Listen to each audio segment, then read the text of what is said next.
મૂડીના ભેટ ગામે ફરી ગેરકાયદેસર ખાણો પર ડેપ્યુટી કલેક્ટર દ્વારા રેડ. સુરેન્દ્રનગર જિલ્લાના મૂડી તાલુકાના ભેટ ગામની સીમમાં ગેરકાયદેસર કોલસાનું ખનન ઝડપાયું.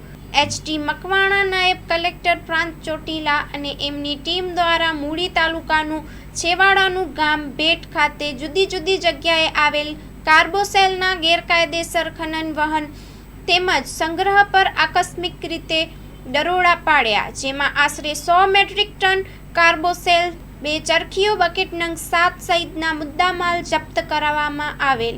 તેમની કિંમત 7 લાખ અંકે 7 લાખ મુદ્દામાલ જપ્ત કરવામાં આવ્યો છે. જ્યારે માલિકો વિરુદ્ધ Gujarat prevention of illegal mining, transportation અને સ્ટોરેજ રૂલ 2017ના નિયમ 14 મુજબની મળેલ સત્તાની રૂએ જપ્ત કરી આગળની કાયદેસરની કાર્યવાહી હાથ ધરવામાં આવી. Report by Jaysinhbhai સરોલા.